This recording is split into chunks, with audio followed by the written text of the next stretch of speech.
ओम भगवद गीताय नमो नमः। ओम परमात्माय नमो नमः। भगवद गीता के 18 अध्याय में से पहले अध्याय जो आसान भाषा में। हेलो दोस्तों, स्वागत है हमारे वीडियो पर।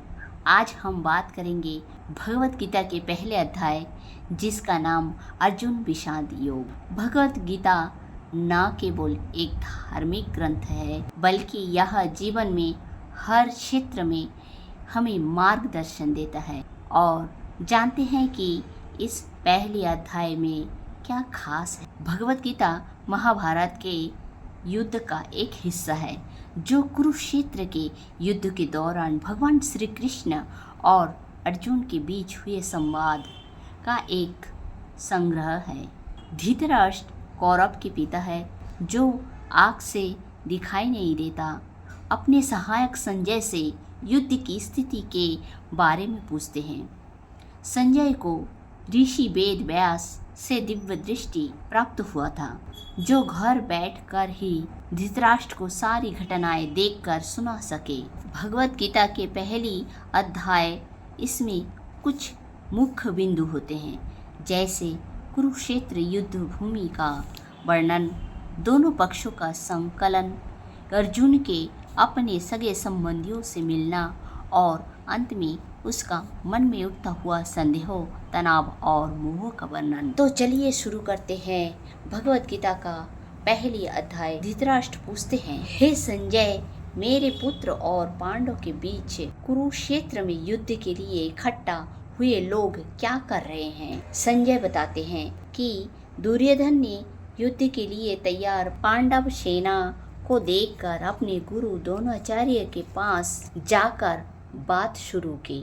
हे आचार्य, पांडव की सेना को देखे जो द्रुपद पुत्र दृष्टकेतु द्वारा सुसंगठित पांडव सेना के महान योद्धाओं जैसे भीम, अर्जुन, युधान, विराट और दृष्टकेतु अन्य वीर जैसे काशीराज, पुरुजीत, कुंतीभोज, सभ्य, युधामन्यु, उत्मजा, सुभद्रा पुत्र अभिमन्यु, द्रौपदी के पांचों पुत्रों जैसे महान शक्तिशाली योद्धाओं का वर्णन करता है। दुर्योधन अब अपनी सेना के प्रमुख योद्धाओं को देखकर अपने गुरु द्रोणाचार्य से बात शुरू की। मैं स्वयं भीष्म, कर्ण, कृपाचार्य, अश्वत्थामा, विकर्ण और भूरिश्रवा का उल्लेख करता है। दुर्योधन ये भी कहता है कि उसकी सेना में और भी कोई वीर योद्धा है जो उसके लिए प्राण त्यागने को तैयार है। उनके सेना में भीष्म द्वारा संरक्षित है और अजय है, जबकि पांडव की सेना में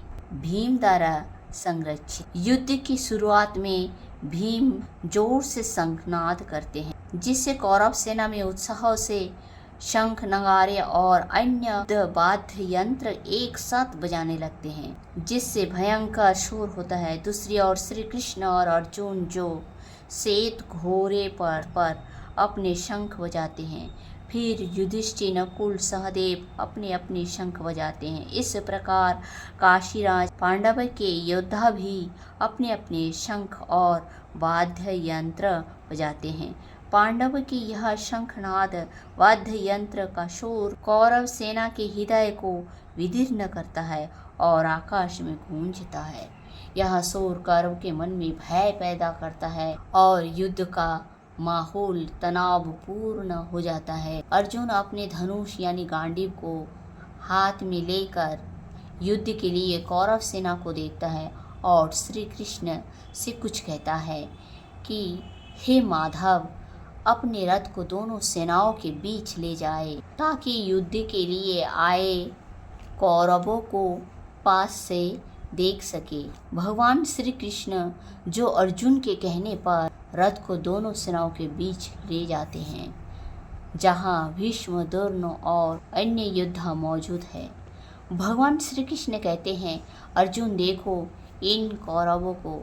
अर्जुन दोनों सेनाओं में अपने सगे संबंधियों, गुरुओं, मित्रों और परिजनों को देखता है। तब अर्जुन भगवान श्री कृष्ण से कहता है कि अपने सज्जनों को देखकर मेरा मन दुखी हो रहा है और मेरा शरीर कांप रहा है। गांडीव, धनुष हाथ से छूट रहा है, उसका शरीर ठीक से खड़ा भी नहीं हो पा रहा है। अर्जुन अपने मन की अस्थिरता और भयावह लक्षणों का वर्णन करते हैं। अर्जुन कहता है, युद्ध में कोई शुभ संकेत नहीं दिख रहा है। वह समझ नहीं पा रहा है कि सज्जनों को मारकर जीतने से क्या लाभ होगा। ना तो मैं राज्य चाहता हूँ, ना सुख, ना जी। सब अपने सज्जनों के मृत्यु के बाद सुख बेकार है। तीनों लोगों का राज्य पाने के लिए भी मैं अपने सज्जनों को नहीं मार सकता। अर्जुन भगवान श्री कृष्ण से कहता है, अपने सज्जनों को मारना पाप है और इससे केवल अधर्म और कुल का नाश होगा। कौरव भले ही लोभ में अंधे होकर यह पाप न देखे, लेकिन पांडवों को यह समझना चाहिए, कुल नाश से धर्म नष्ट होता है, अधर्म बढ़ते हैं। कल की स्त्रियां दूषित होती, जिससे वर्ण संकरता होती है। ऐसे कुल को जल दान नहीं मिलती। अर्जुन कहता है, कौरव उसे निहत्थे मार दे तो यह उसके लिए बेहतर होगा। अर्जुन धनुष छोड़कर रथ पर बैठ जाता है और श्री कृष्ण से मार्गदर्शन मांगते हैं। दोस्तों, और यह पल गीता का आधार बनता है, क्योंकि यही से श्री कृष्ण अर्जुन को उपदेश देना शुरू करते हैं। यह अध्याय हमें अर्जुन की मानसिक स्थिति के माध्यम से यह दिखाता है कि जब हम जीवन में कठिन परिस्थितियों का सामना करते हैं तो हमारा मन भी डगमग सकता है। यह स्वाभाविक है। ऐसी परिस्थितियों में हमें सही मार्गदर्शन की जरूरत होती है। अर्जुन ने भगवान श्री कृष्ण को अपना गुरु मान लिया और उनसे सलाह मांगी। दोस्तों, हमारे जीवन में भी जब हम दुविधा में हो तो हमें भी गुरु की सलाह लेनी चाहिए। तो दोस्तों, यह भगवत गीता पहले अध्याय हमें अर्जुन के माध्यम से जीवन में जटिलताओं को समझने का मौका देता है। अगले वीडियो में हम बात करेंगे गीता के दूसरे अध्याय में भगवान श्री कृष्ण अर्जुन को कैसे समझाते हैं। अगर आपको यह वीडियो पसंद आया तो लाइक करें, अपने दोस्तों के साथ शेयर करें और चैनल को सब्सक्राइब करें। कमेंट में बताएं कि आपको गीता का पहले अध्याय से क्या सीख मिला। हम अगले वीडियो में फिर मिलेंगे। जय श्री कृष्ण।